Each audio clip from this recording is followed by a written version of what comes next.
The sky over Earth flickered, a sudden pulse of unnatural light cutting through the calm of an ordinary evening.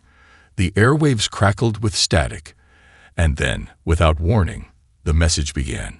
It wasn't from a known nation, or a satellite, or a signal Earth's astronomers had picked up before. No, this was something different. Something alien. For hours, the world watched, frozen as a giant holographic image of a silver, faceless figure materialized in the sky, its form casting an eerie glow over every major city.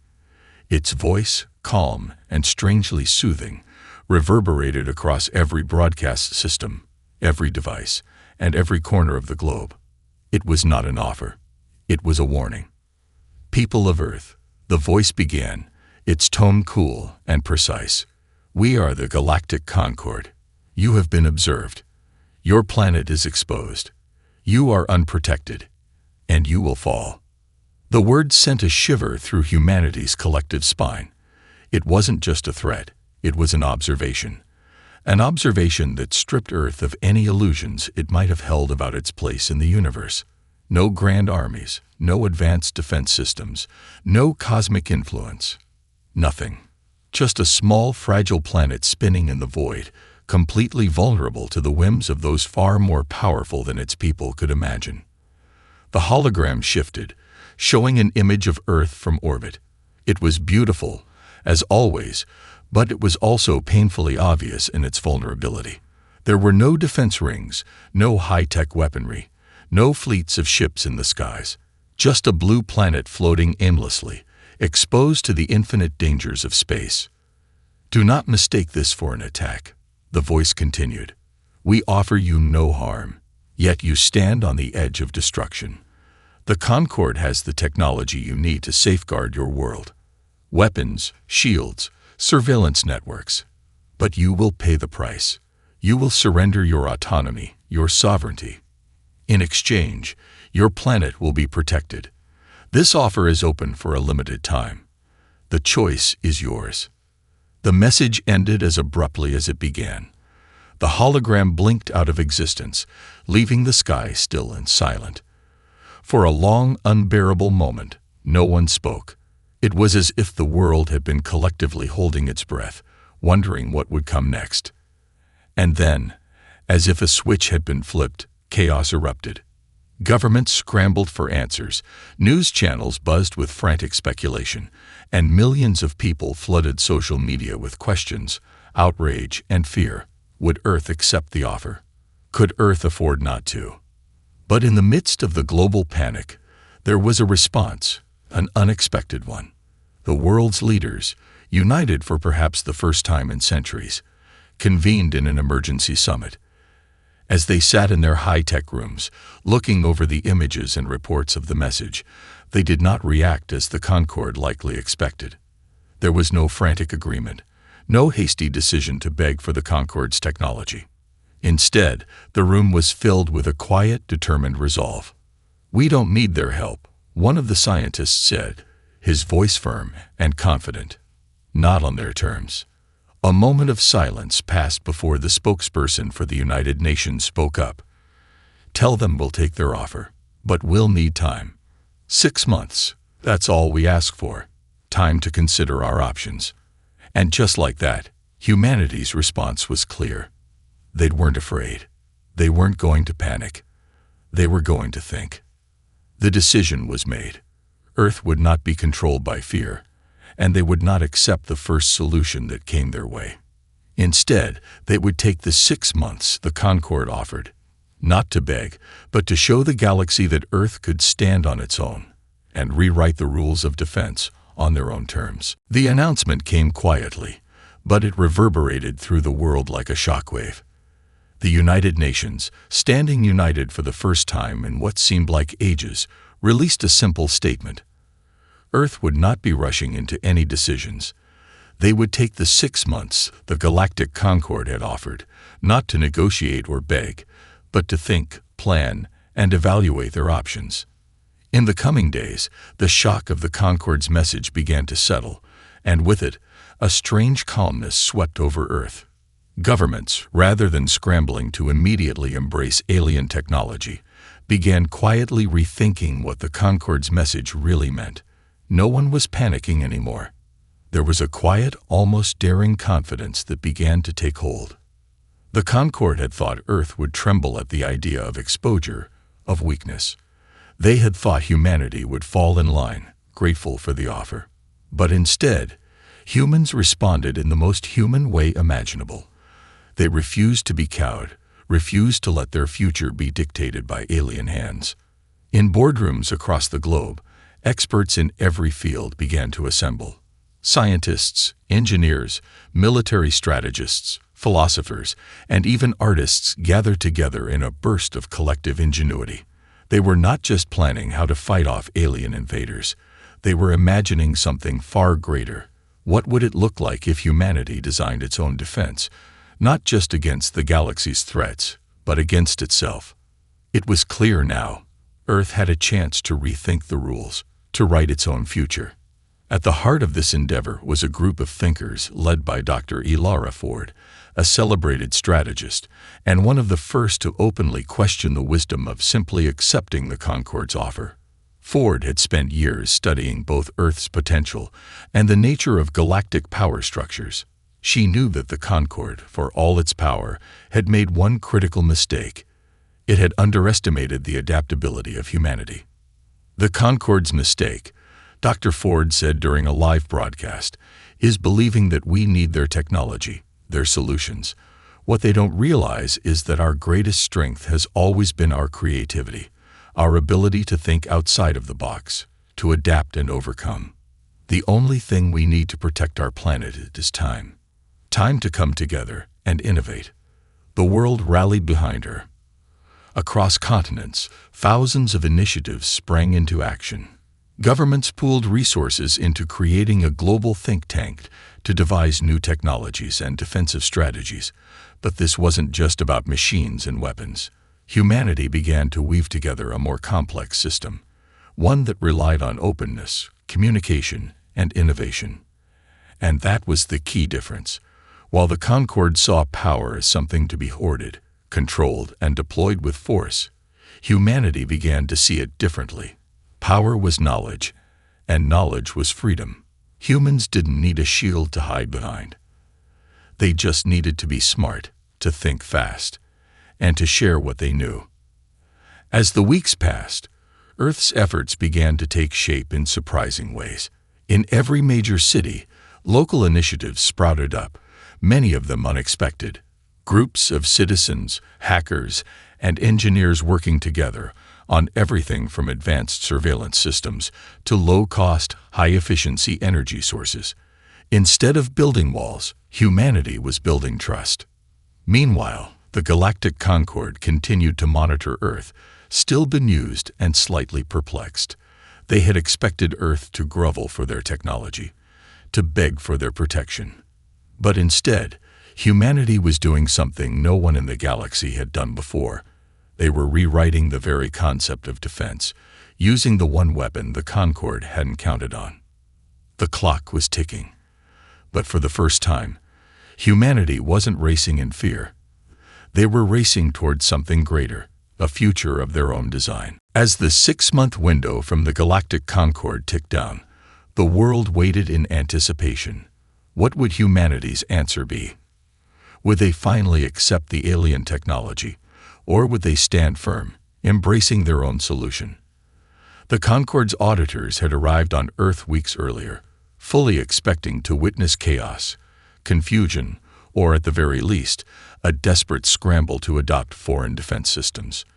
Instead, they found something completely unexpected. Humanity, it seemed, wasn't running toward alien technology. It wasn't hoarding resources or scrambling to build towering weapons. No, Earth's defense was unfolding in a completely different way. In the busy streets of major cities like New York, London, and Beijing, there were no signs of military buildup. No massive defense fleets lined the skies. No colossal walls were being constructed. Instead, the world was abuzz with activity. But it wasn't war-related. The focus was on innovation, connectivity, and cooperation. All across the planet, people were coming together to share ideas, improve systems, and rethink what security really meant. The auditors, who were supposed to be monitoring a planet on the brink of panic, found themselves confused. Rather than sensing fear or tension, they felt a strange calmness in the air. Humanity wasn't acting defensively. It was acting collectively, working towards solutions no one had anticipated. At the heart of Earth's strategy was what became known as the Global Network Initiative, a shared database of information accessible to everyone. From scientists to everyday citizens, people could contribute their knowledge to create solutions to the planet's most pressing challenges. Rather than relying on high-tech, isolated weapon systems, Earth was focused on collaboration, adaptability, and constant innovation. Dr. Elara Ford, the driving force behind the initiative, explained it simply during a press conference. "We don't need shields to protect ourselves. We need transparency, open access to knowledge, and a network of problem solvers who can act quickly when needed. A real defense isn't about hiding behind walls or relying on technology we don't fully understand. It's about being ready to adapt, communicate, and think our way through any crisis." The auditors watched, baffled.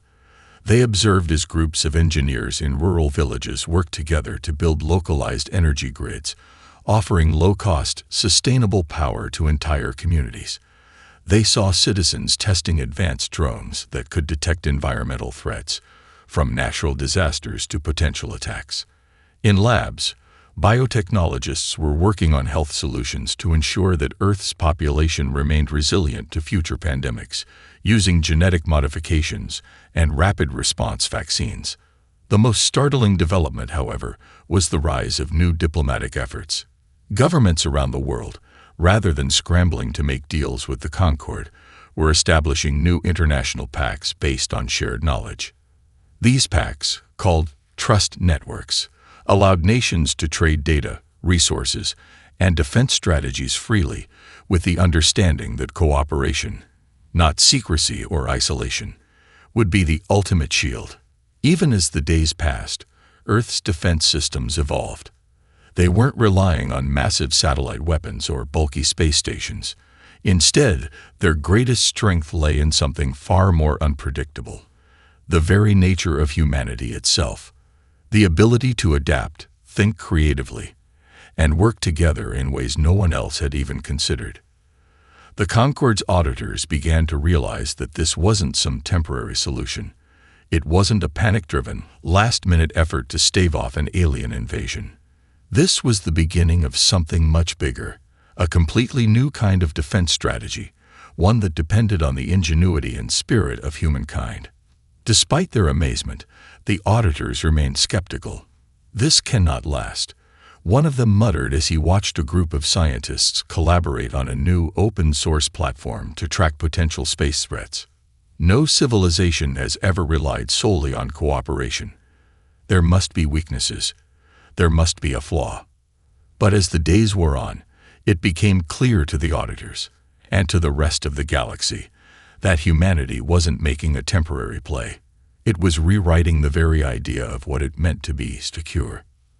The Concord, for all its power and sophistication, had never seen anything like this: a defense system based not on walls and weapons, but on the will of a people to adapt, learn, and grow together. It wasn't just about surviving an invasion. It was about thriving in a universe full of unknowns, where the only constant was change. And that, as Earth's leaders were beginning to understand, was the true strength of their world. Not the shields they might build, but the minds that could constantly evolve to face whatever came next. The Galactic Concord had been waiting for this moment. They had extended their offer, confident that Earth would soon come to its senses and embrace their superior technology. But as the months passed, their patience began to wane. Earth was not responding in the way they had expected, and their curiosity turned to concern. It was time to teach humanity a lesson they wouldn't forget. The Concord decided to stage a simulation attack, a harmless exercise to demonstrate just how easily they could overwhelm Earth.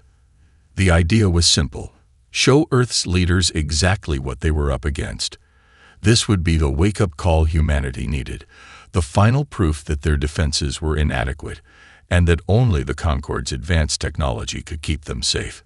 The Concorde's fleet arrived near the edge of Earth's orbit. It was a modest display, a group of unmanned ships carrying simulated weapons, designed to mimic a full-scale attack. The goal was not destruction, but to force Earth to realize the futility of its current approach. If humanity did not accept their offer after this, they would be forced to reconsider their survival. The simulation began. Hundreds of virtual attacks were launched. In the blink of an eye, Earth's defense systems would be tested. The first wave consisted of simulated orbital bombardments, powerful enough to level cities in seconds. The second wave introduced simulated stealth ships, designed to infiltrate and sabotage Earth's communication networks. The third was a full-scale cyber assault, intending to cripple the global infrastructure. Yet, as the simulations unfolded, something strange happened. The Concorde's plan began to unravel. At first, it seemed like the attack was proceeding as expected. Earth's defense systems flickered under the strain, but just as quickly, humanity's adaptability kicked in. The virtual bombardments missed their targets. The stealth ships were detected and diverted. The cyber assault was halted midway as Earth's newly developed security systems countered every move. The Concorde's simulations, once flawless, were being neutralized one by one. "It's impossible," one of the Concorde's strategists muttered as they watched their plans fall apart in real time. "They're countering everything." How? The truth was, humanity had expected this. For weeks, Earth's think tanks had been preparing for an event just like this. They had anticipated an attempt to demonstrate the overwhelming power of the Concorde. Instead of panicking, humanity had devised a counter-simulation that fed false data to the attackers, diverted their efforts, and even hacked the Concorde's own simulated command systems. The human-designed systems were not perfect. They didn't need to be. They were agile, flexible, and most importantly, unpredictable. The Concorde's assumptions had been wrong. They had underestimated the one thing no algorithm could predict: human creativity. As the simulation continued, it became evident that the Concorde's attack was failing. The virtual bombardments had been misdirected. The stealth ships that should have bypassed Earth's defenses were now stuck in endless loops of countermeasures. The cyber assault was feeding into false information, ultimately crashing the entire simulated network from within. In a final twist, Earth's defense systems launched a counter-invasion of their own, not with weapons, but with a barrage of playful digital messages designed to trap the Concorde's simulation in an endless cycle of confusion. Every time the Concorde tried to reset, the systems seemed to get more tangled. And then, with a quiet chime, the simulation was over. For a moment, there was silence. The Concorde's fleet halted its attack, their systems stunned into stillness. The scale of their failure was immediate and undeniable. What had begun as a demonstration of strength had turned into a demonstration of weakness. Their superior technology had been thwarted by humanity's ingenuity, adaptability, and, in a strange way, its sense of humor. Back on Earth, the world watched the broadcast in disbelief. For the first time, humans saw the Concorde's might and watched it fail. The Concorde, for all its ancient technology and knowledge, had learned something humbling that day. Underestimating humanity could be their greatest mistake. And now, humanity had shown the galaxy that there was more to defense than force or power. It wasn't about having the biggest guns or the most powerful fleets. It was about thinking on your feet, adapting to changing conditions, and never giving up when faced with the impossible. The universe, it seemed, was about to learn what Earth had already known. No one could predict humanity's next move. The Galactic Concorde watched Earth's simulation victory with a mix of disbelief and intrigue. Their once ironclad superiority was being dismantled by something they couldn't understand: the ingenuity of humanity. It wasn't just that Earth had won. It was how they had won. There was no overwhelming weapon or advanced technology in the Earth defense systems. No laser beams, no massive force fields. It was a defense based on something more abstract, more difficult to measure: openness and adaptability. Earth's victory over the Concords' attack was a signal to the galaxy that there was a new way to defend a planet, one that didn't rely on brute strength, but on flexibility and innovation. But what truly shocked the Concord was the fact that Earth had yet to reveal its most important weapon, its shield. And it wasn't a shield anyone had expected. The truth was, Earth didn't need walls or advanced technology to protect itself. Instead, its shield was built from the very foundation of humanity's greatest asset, its ability to share knowledge. Earth had created something truly groundbreaking: a global open-source platform, a system where any citizen could contribute to building solutions for the planet's protection. There were no secrets, no classified data. Everything was shared, transparent, and continuously evolving. At the heart of this effort was the Global Knowledge Shield, a vast, interconnected network of collaborative defense strategies, constantly being updated by the brightest minds from every corner of the world. No one person, government, or corporation controlled the shield. It was a collective, decentralized effort, and it grew stronger every day. Dr. Elara Ford, still leading the initiative, had been the one to explain it to the world in a televised address. "Our greatest defense is not the power of our weapons," she said. "It's the power of our unity, our transparency, and our willingness to share ideas without fear. The global knowledge shield is the next step in our evolution as a species. It's not about protecting ourselves with force. It's about making sure we can outthink, outpace, and outlast any threat the galaxy can throw at us."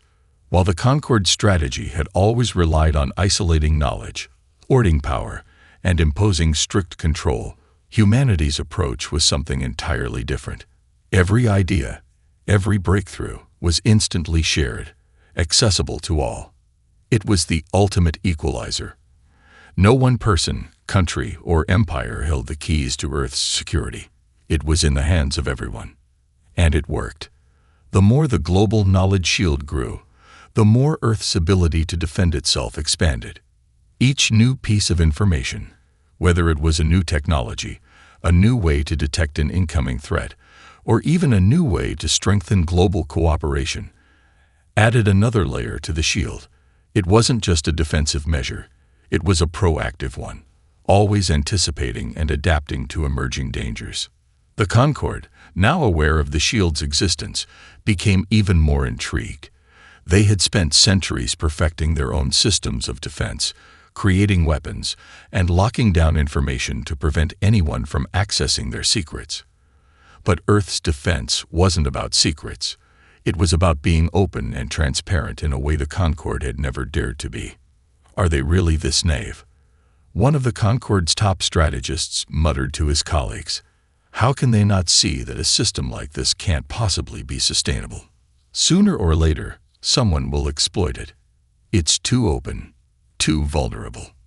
But his words hung in the air with no clear answer. The Concord's experts couldn't fathom it. How could a system so naive succeed where their own vast, hidden empires had failed? As Earth's shield continued to grow stronger, it became increasingly clear that this was more than just a defense strategy. It was a philosophy, a new way of looking at strength and security. It wasn't about hoarding power or waiting for the next attack. It was about creating a world where knowledge flowed freely, where the collective intelligence of humankind became its greatest defense. The message to the galaxy was undeniable.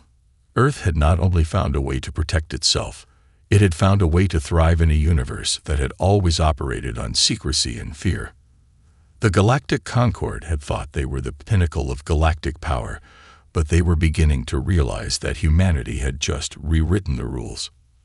And the universe, for the first time, was paying attention. The Galactic Concord had never encountered anything like Earth's global knowledge shield. Their vast intelligence networks, honed over millennia, were founded on one principle: control. The Concord believed that the key to power was to restrict knowledge, to keep technological secrets tightly guarded. It was this philosophy that had allowed them to dominate the galaxy for so long. But what the Concord failed to understand was this: Earth's power didn't come from its knowledge alone. It came from the very willingness to share it freely. As the months passed, the Concord's skepticism toward humanity's defense continued to grow. The more they observed, the more they began to realize that Earth wasn't just resisting them. It was winning. Earth's defenses were not static. They were dynamic, evolving at an astonishing rate. Each new piece of information contributed to an ever-expanding network, making it harder for the Concord to calculate an effective way to disable or defeat humanity. In the Galactic Concord's control rooms, a new sense of urgency began to spread. There was a growing realization that the Concord's offer to protect Earth was no longer a viable option. The planet was no longer vulnerable in the way they had assumed. Earth was growing stronger by the day, and if they didn't act soon, the consequences could be far worse than they had anticipated. Their defense is becoming a living entity, one of the Concord's high-ranking strategists said, his voice laced with concern. It's no longer just a shield. It's a constantly adapting system. They are outpacing us. Indeed, Earth's ability to innovate had reached a tipping point. Scientists, engineers, and civilians from all walks of life were continually contributing to the global knowledge shield.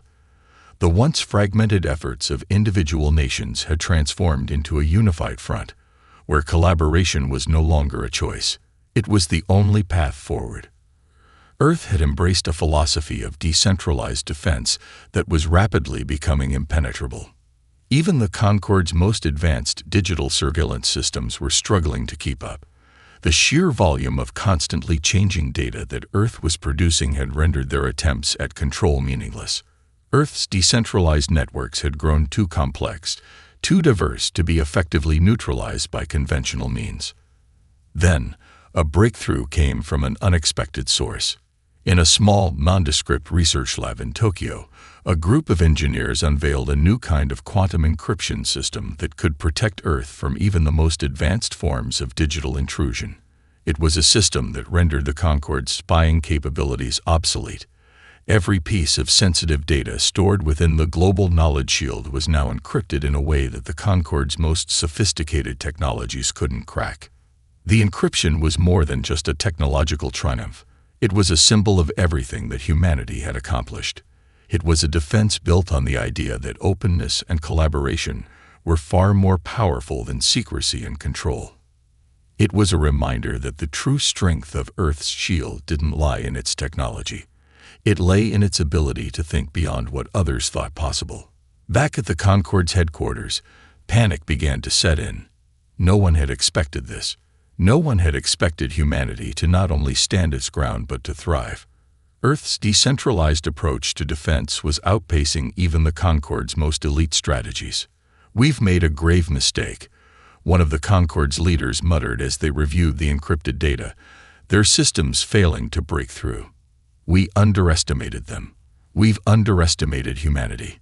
But it was too late for second guesses. Earth had already created a defense network so expansive and so sophisticated that no single threat, no matter how powerful, could penetrate it. The Galactic Concord, for the first time in centuries, had encountered an adversary that was not only capable of defending itself, but capable of rewriting the rules of engagement. The turning point had arrived. Earth had proved that it could stand on its own, that it could take control of its own destiny. And now, the question was no longer whether humanity could defend itself. The question was whether the Concord would be willing to accept a new reality. A reality where Earth was not a vulnerable pawn to be protected, but a sovereign power in its own right. For the first time, the balance of power in the galaxy had shifted. The Galactic Concord had always prided itself on its ability to control, to dominate. For centuries, they had surveyed the galaxy, imposing their will on countless civilizations, ensuring that their version of order prevailed. But now, for the first time in their long history, they faced a challenge they could not easily overcome. Earth had become something the Concord couldn't control, something they hadn't even considered possible. And that posed a threat to everything they had built. Inside the Concord's Grand Council Hall, the mood was tense. Strategists, diplomats, and military leaders gathered, their discussions filled with an air of palpable unease. Earth's defense systems had rendered all of their previous strategies ineffective. The technology they had offered the planet was now useless, and their simulation attacks had failed spectacularly. But despite the mounting pressure, the Concord had one option left: an offer. The kind of offer they always made when there was no other way to maintain their influence. "This is our last chance," one of the senior diplomats said, pacing in front of a holographic map of Earth. "We cannot allow this planet to continue down this path. If we let them grow stronger, they will no longer be a subject of our control. They will be a threat. But they are not our enemy," a younger strategist interjected, clearly troubled by the direction the conversation was heading. "They have not attacked us. They've only defended themselves." "Defending themselves is not enough," the diplomat snapped. "It's about more than that. It's about maintaining the balance of power. If we allow Earth to thrive unchecked, it will inspire others. Soon, every planet in the galaxy will follow suit. We can't let that happen. We must offer them a choice." The elder diplomat's words echoed in the room. A choice. The Concord was no stranger to ultimatums, but this time it was different. They had no other option but to offer humanity something that could force their compliance, one final chance for Earth to join the galactic fold. The offer was straightforward, yet loaded with implications. Earth could join the Galactic Concord as an official member, receiving the full benefits of the Concord's resources, technology, and protection. In return, humanity would need to give up its newly formed defense network, surrender control over its global knowledge system, and submit to the Concord's governing oversight. It was a classic offer, the promise of security and prosperity in exchange for autonomy. It was an offer that had been made to countless civilizations before, and each had accepted. But this time, the dynamics were different. The Concord wasn't facing a desperate, vulnerable species. They were facing a world that had proven its ability to protect itself, to innovate beyond their wildest expectations.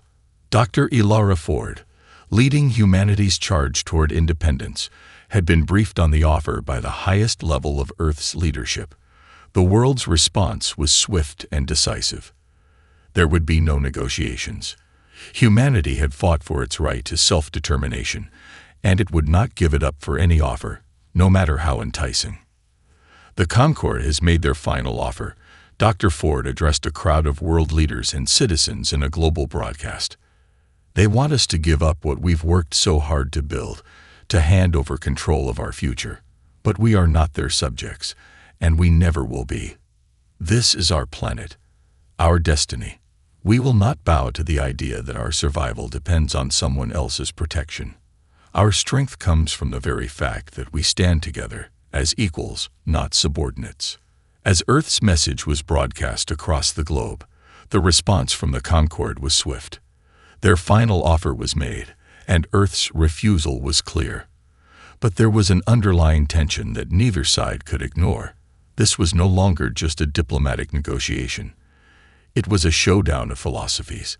It was a battle for the soul of the galaxy. The Concord, for the first time, realized that humanity had grown beyond them. Earth was no longer a pawn to be protected.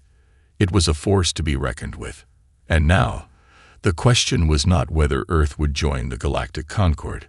It was whether the Concord could survive the realization that they no longer held the power to dictate the future. For the first time in the history of galactic diplomacy, the tables had turned. The message had been sent. Earth had spoken, and the Galactic Concord had heard it loud and clear. The refusal to join their fold was not just a diplomatic snub, it was a declaration of independence. The Concord's final offer had been rejected, and with it, the idea that Earth could ever be a part of their galactic empire. What followed was inevitable. The Concord, shaken to their core by this defiance, convened in an emergency council. They had never encountered a situation like this, a scenario where a planet they had tried to protect from itself had, instead, turned into their greatest challenge. Now, Earth was no longer just a resource to be controlled. It was an independent force. and that made them dangerous. We gave them every opportunity, one of the senior leaders of the Concord said, his voice cold with frustration. We offered them peace, resources, and security. They've chosen war. We can still force them to comply, another leader responded, but there was an unease in his tone. We have the power. We can destroy their defenses, neutralize their shield. We can break them. But a third voice, quieter and more hesitant, interrupted. Is that what we truly want? To destroy a planet that has shown this much resilience? To destroy their very spirit? We risk creating an enemy far more dangerous than any we have encountered. The room fell silent. The words hung in the air, and the realization began to settle in. The Concord had underestimated humanity. They had underestimated Earth's ability to adapt, to fight back, and to stand united. Yet, despite the growing doubts within the ranks, the decision was made. The Concord would make one final attempt to break Earth's will. They would send their fleet, the largest and most powerful in the galaxy, to force Earth to submit. No more negotiation, no more diplomacy. It would be the Concord's last attempt to bend humanity to their will. The vast armada of Concord warships moved toward Earth, their weapons primed and their intentions clear. The Concord had always relied on overwhelming force to get what they wanted. Now they intended to show humanity that there was no alternative but to surrender. But what the Concord didn't realize was that Earth had already seen this coming. The global knowledge network, now stronger than ever, was prepared for the impending assault. Dr. Elara Ford, the leading voice of humanity's independence, had called for a new wave of innovation, one final push to strengthen the defenses in ways the Concord could never predict. In secret, Earth's greatest minds had been working around the clock, creating an entirely new form of defense, one that combined the global knowledge shield with quantum computing and artificial intelligence in ways that could scramble even the most sophisticated weapons systems. They had been ready for the Concord's final move. As the Concord's fleet entered Earth's orbit, they were met with an unexpected sight. Not a weakened planet, not a civilization on the brink of collapse, but an Earth that had outpaced them once again. Earth's newly reinforced shield was unlike anything the Concord had ever seen. It was not just a passive defense. It was an active, evolving force that adapted in real time, neutralizing the Concord's weapons and turning their own tactics against them. The fleet's weapons systems failed. The ship's communication networks were disrupted. Concord forces tried to initiate their attack, only to find themselves trapped in loops of disinformation and digital countermeasures. The shield didn't just block their strikes. It rendered them ineffective, turning every offensive action into a defensive one. In the midst of the chaos, a voice echoed through the Concord's fleet, coming from a single human transmitter that cut through their encrypted channels. It was Dr. Ford's voice, calm but resolute. "This is your final lesson," she said, her words resounding across the galaxy. "We are not your subjects. We are not your pawns. Earth's future is not something you can control. We will no longer be part of your empire. We will stand on our own, and we will thrive." The message was clear, and it was heard by every ship in the fleet. For the first time in history, a species had taken control of its own destiny, rejecting the dominance of the Galactic Concord. The shields of Earth had withstood the full force of the Concord's might, and they had prevailed. As the Concord fleet retreated, nursing their humiliation, the galaxy watched in awe. Earth had done the unthinkable. They had not just survived, they had forced the most powerful empire in the galaxy to retreat. The reckoning was over, and humanity had won. The universe, for the first time, had witnessed what Earth was capable of, not just the ability to defend itself, but the ability to redefine the very nature of power. Earth was no longer a pawn in the game of galactic empires. It was a force to be reckoned with. And so, Earth's place in the galaxy was forever changed. No longer would they be seen as a fragile, naive species. They were a new power, one that had rewritten the rules of galactic defense and shown the universe that the true strength of a species lay not in its weapons or technology, but in its ability to adapt, collaborate, and think beyond the limits of what was known.